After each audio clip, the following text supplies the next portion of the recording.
If I woke up tomorrow working a 9 to 5 job again and wanted to become a freelancer, then these are the exact steps that I would take. For context, I was made redundant 3 months ago and I have jumped back into the world of freelancing, and I've had to rebuild my income and my client list from scratch again. For a little bit of context, I did a small stint employed for about 9 months, and then I was made redundant from that role. The company closed. But before that, as of 2020, I was a freelancer. And I became a freelancer because I had again been made redundant during COVID. The landscape for freelancing has changed since 2020. But if I was going to do it again and I was employed and I wanted to shift from employment to freelancing without quitting my job, then these are the steps that I would take. To begin with, if you haven't freelanced before, I do not recommend quitting your job and just launching yourself into it. The landscape has changed somewhat and it is becoming a little bit more difficult to find clients, and you do need a bit of a portfolio to be able to show people, to give them the confidence that you are going to work well with them. Secondly, if you're looking to purchase a house in the next couple of years, do not quit your job and go freelancing. To get a mortgage, the banks are going to want to have proof of your tax returns for at least 2 years. So you would need to be freelancing for at least 2 years and earning a certain amount that you want to be able to get the mortgage you want. So if you're looking to purchase a home or move house in the next few years, I do not recommend going freelance. And the same with if you're looking to have a child in the next couple of years. Again, maternity pay is different when you are freelance than what it is when you are employed. You are more likely to get more money if you are employed and go on maternity leave than if you are self-employed. So just keep those ones in mind before making the jump into freelancing. So step one, I've decided I don't want to be working for my sole employer. I want to go into the freelancing world. So what do I do? My advice here would be to look on freelancing websites such as Upwork and look for short-term projects or roles that you can do outside of the normal working day or your normal working day, because you might be working outside of 9 to 5. Do have a look and see what you could do around your current job that wouldn't impact that. So you can get a feel of how everything works, how you go about finding clients, what happens once you secure them, and just make sure you enjoy it first, because it's not for everybody. Doing these short-term projects as well helps you build up your portfolio, especially on platforms such as Upwork. I'm going to mention Upwork quite a lot in this video. I'm not being sponsored by them. In fact, I don't really like the Upwork platform, if I'm completely honest, but it's the one that I use the most, so that is the one I will refer to. Have a look on there and just test the waters. You'll then get a grip of pitching for roles that come up. You'll understand what people are looking for in their descriptions, what everything means, what all of how the system works behind the scenes as well, before you've even secured your first role. So do that first and look at small roles that you can get around your 9 to 5. Once you've got your first client or two and you've done these small projects, or you maybe have a long-term project that is a couple of hours outside of your day job, decide whether you like it or not. Is this something that you would like to move forwards with? With these small jobs, always make sure that you are keeping your tax and national insurance money to one side, because you are going to have to pay that. Any expenses that you have, make sure you keep the receipts of those, take photos, scan them onto your computer, make sure you have a copy of those, and you are going to have to do your tax return if you are earning additional income alongside your employed role, which is good practice before you then leave your job and you're doing it entirely, because then you'll have even more invoices to work out and expenses, etc. So it's a good kind of practicing time during this. But then if you then decide you are wanting to build your client list more and more and it is encroaching on your work day, then my advice would be to see if you can drop your hours at work. Obviously, this isn't going to be available to everyone. Not every company is going to allow that, but you could ask for more flexible time, or you could ask to cut your hours down, and that way you can fill in those extra hours you're losing from your employer with your new freelance clients. And I would try and slowly do that so that they eventually, the freelance becomes more than the employer. and then step away from the employed role that way. Before stepping away from the employed role entirely, I'd also very much recommend you having an emergency fund of at least 6 months of your monthly outgoings, just in case, because you could lose a big client that you've been working with for many months. The project might come to an end and you've got to try and then fill in that gap. So just keep that in mind when you are leaving employment, that you haven't got a safety net of things like redundancy packages or long-term notice periods.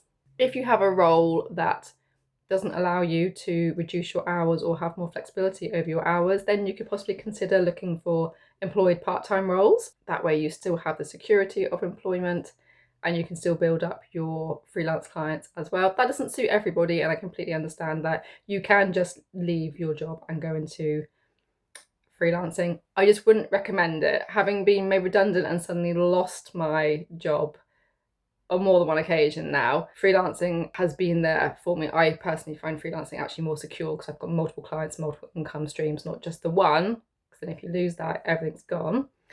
But I wouldn't recommend just quitting your job. So try and do it sensibly and what works for you. If you are going to suddenly leave, please make sure you have got your emergency fund that's even bigger. I would probably suggest a 12 months if you're going to just completely drop your role without testing the waters first. You also need to understand that it does take time to build up clients. You could be in talks with them for weeks and weeks and weeks before they make a decision as to whether or not they want to hire you. Sometimes nothing comes of it, and other times you do get a long-standing role, which is great. There have been clients that I've worked with for 5 years, and the relationship there works really, really well, but I didn't get to those clients overnight, so there is work behind the scenes. When you're looking on platforms such as Upwork, you really need to work on your profile, make sure it is as good as it possibly can, and try and gain as much attraction to it that way. Once you start getting jobs on there, it will start showing up on your portfolio. It will show how much you have earned on there. You can get reviews and ratings from your current clients, testimonials, and that way it builds trust around your profile, and people are more likely to then invite you to apply for roles that they're offering. Other things to do to get clients would be networking. Going to networking groups is always a good way to try and find clients, especially for smaller, more local businesses that you might want to work for. It really depends on what the freelance work is that you are offering. So go to relevant networking events and try and find possible new clients and contacts there. Even if no one has any work to begin with, they know you as a person, so if work comes up at a later date, then that is an option. Cold calling local businesses as well, that also sometimes works. When I say cold calling, I mean cold emailing, or you can pick up the phone and give them a ring as well. I haven't personally found work that way, but I have worked for a client and we have taken on a freelancer because she cold emailed us and offered us her services. So I've seen it work. So that could also be another route. LinkedIn is also another really good one. The reason I haven't said LinkedIn first is because obviously if you're still working your 9-to-5 job, you don't want to be advertising on your LinkedIn that your employer and colleagues could potentially see, if that's going to cause friction with your day job. But once you are doing your freelance work, you know that's the route you're taking, then why not put it on LinkedIn? I have only put a couple of posts on my LinkedIn saying that I am now freelancing and I'm looking to take on roles, and I've had DMs from that, and I've had emails as well from people offering roles for me to apply for that are freelance. So it is a good place to look. Also going on there and searching for posts from people. So for example, if you are a VA and you want to work with CEOs who possibly need help and they're running a small business, then looking for posts that mention expansion, mention needing help or assistance is a good way to try and find those posts. They're often people asking for a VA, and you can then contact them, or they might have somewhere you can apply. They will usually have some way of you contacting them to offer your assistance there. So LinkedIn is a good one, but I would just be cautious of that to begin with if you're still working your 9-to-5 job. A good thing to have handy is a downloadable copy of your portfolio, very similar to your CV, but it might have things like case studies attached to it, so you can give examples of where your services have helped other people. That's always a good thing to be able to share with businesses alongside your CV. Making sure you also have the relevant insurances if you need them. I would double check that and then make sure you've got them in place. Don't take it out until you've got your first client, but if you need it for that client, then take it out ready for the role, just so you are covered if need be. Also, collect your testimonials. Once you're working with clients, obviously they know you're freelance, they know you're going to be looking to work with other people as well, especially if they're not offering you full-time hours. So just ask them for a testimonial on the work you have been doing for them and how they found you, and that's another thing you can add to your portfolio. And it's a good thing just to have handy. You can make a little PowerPoint deck maybe with all this information on.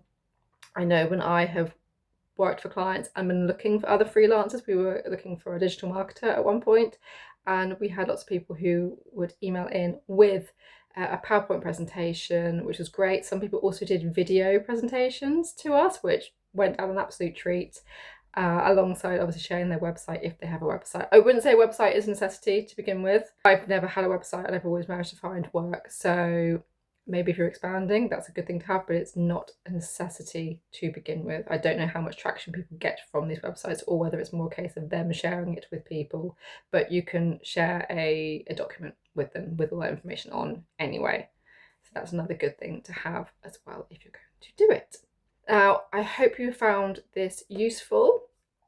If anyone else has got any suggestions that they think would be helpful to people who are thinking of going freelance and they have experience in it, please add that to the comments below. I'm sure I probably missed something. This is just the way I would do it if I was going down that route again. And if people want me to do a kind of deep dive on the back end of Upwork, I'm happy to do that and show people how that works. There are other platforms out there. This is just the only one that I've used, and I do personally think it has gone downhill since I used to use it more in 2020, but it does work, and I have found work on there. But there are other routes to finding freelance clients as well, but I'm happy to do a deep dive if people are interested in that. But I hope you enjoyed this video and I hope you found it useful, and I will speak to you soon.